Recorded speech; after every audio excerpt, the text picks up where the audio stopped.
네, 안녕하세요. 안진수 노무사입니다. 오늘은 노동법 상식 제70선 주제 중 직장 내 성희롱과 관련된 내용에 대해서 설명을 드리도록 하겠습니다. 사례 제목은 농담으로 한 말인데 직장 내 성희롱이라고요? 라고 합니다. 근데 사실은 이 제목을 보고도 이거는 좀 문제가 있는데 라고 생각하시는 분도 있을 수 있어요. 왜냐하면 사실 농담이라는 것과 직장 내 성희롱이란 건 무관하거든요. 그래서 농담이라고 해서 직장 내 성희롱이 된다, 안 된다라고 얘기할 수는 없습니다. 그런데 이 표현은 많은 분들이 하고 계시는 표현들이에요. 특히 성희롱 행위로 인정을 받은 분들이 많이 하시는 그런 말씀입니다. 그래서 좀 경각심을 갖고자 이런 표현으로 사례 제목을 시작해 봤습니다. 구체적인 사례의 내용을 보겠습니다. 저는 회사에서 17년 차 팀장으로 근무를 하고 있습니다.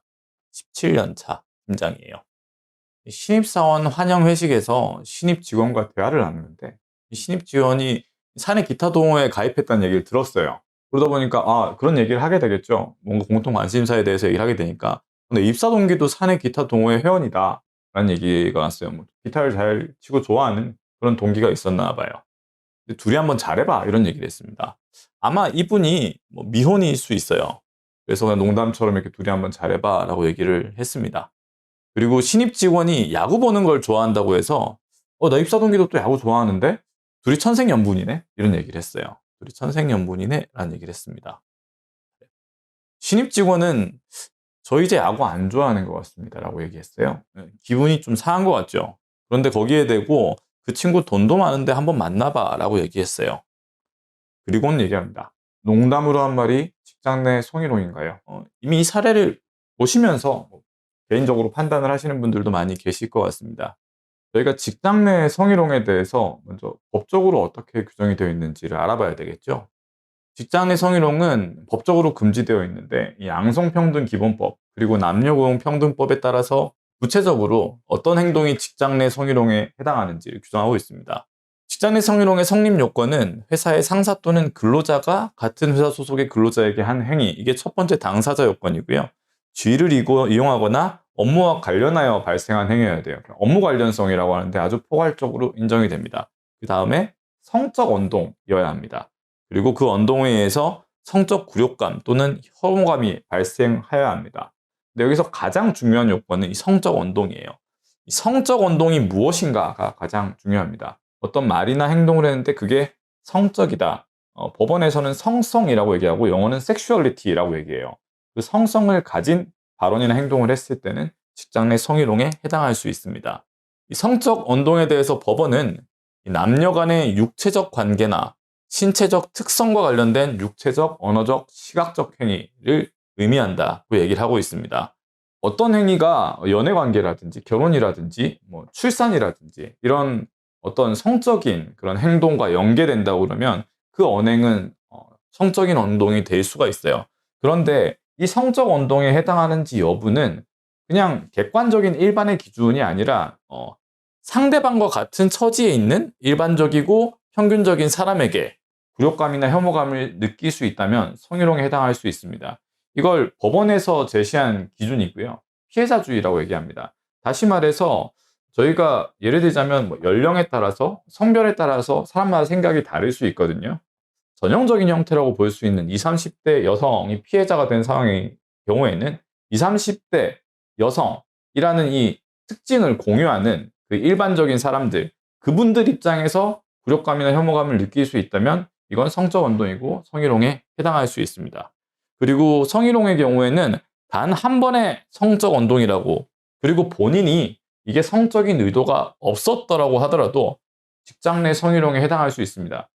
의도가 없더라도 성희롱에 해당할 수 있다는 말은 모든 성희롱 예방 교육에서 반복적으로 얘기하는 말이에요. 그런데 여전히 제가 사건을 맡다 보면 가해자분들, 행위자분들은 나는 그런 의도가 아니었다. 나는 성희롱을 할 의도가 없었다. 라는 식으로 항변을 하십니다. 이런 항변은 전혀 받아들여질 수가 없습니다. 그래서 내가 농담이었다라는 것은 농담이든 진담이든 의도가 있든 없든 동일하겠죠. 농담이었다고 해서 성희롱이 안 될 수는 없습니다. 그리고 최근에는 이 동성 간 성희롱이 상당히 좀 이슈가 많이 되고 있어요. 대표적으로 이런 말이에요. 남자끼리인데 여자끼리인데 라고 하면서 하는 행동이나 아니면 말들이 있어요. 그런 말들에 대해서 듣는 사람은 좀 다르게 생각할 수 있습니다. 특히 최근에 이제 좀 젊은 분들의 그 범위가 어디까지인지 모르겠는데 20대, 30대, 뭐 MZ라고도 말을 하는데 상대적으로 연령이 낮은 분들은 이 성희롱이라든지 이 성적인 행동에 대한 감수성이 상당히 높아요. 그래서 남성과 여성을 다르게 본다거나 아니면 성별에 따라서 어떤 행위를 다르게 판단하거나 하지 않는 경우가 많습니다. 그런데 세대가 올라갈수록 그리고 연령이 올라갈수록 아무래도 성별 고정관념도 더 강할 수 있고 이런 행위에 대한 감수성이 더 낮을 수 있거든요.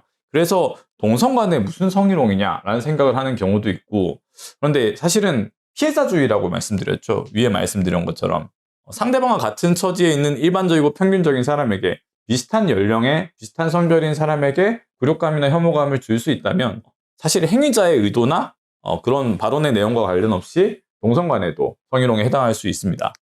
사례의 경우를 볼게요. 먼저 17년차 팀장입니다.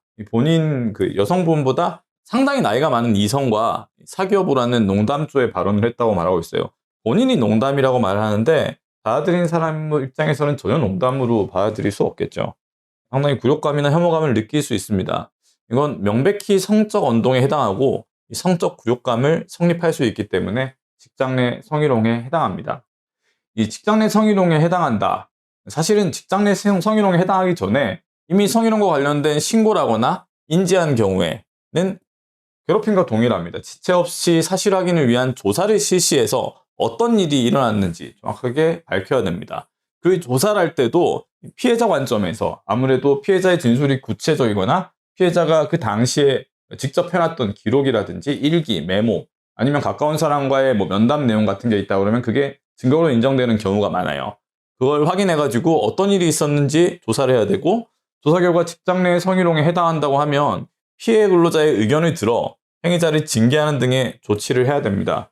그리고 예전에는 직장 내 성희롱으로 회사에서 문제가 되는 경우에 뭐 삼진 아웃제 뭐 이런 게 있었어요. 뭐 3번 되면 아웃한다는데 최근에는 이제 제로 톨러런스 무관용 원칙이 많은 회사에서 자리 잡고 있습니다. 그래서 직장 내 성희롱으로 문제가 되는 사람은 우리 회사는 바로 해고한다든지 이런 식으로 좀 강경하게 대응하는 회사들이 늘어가고 있어요.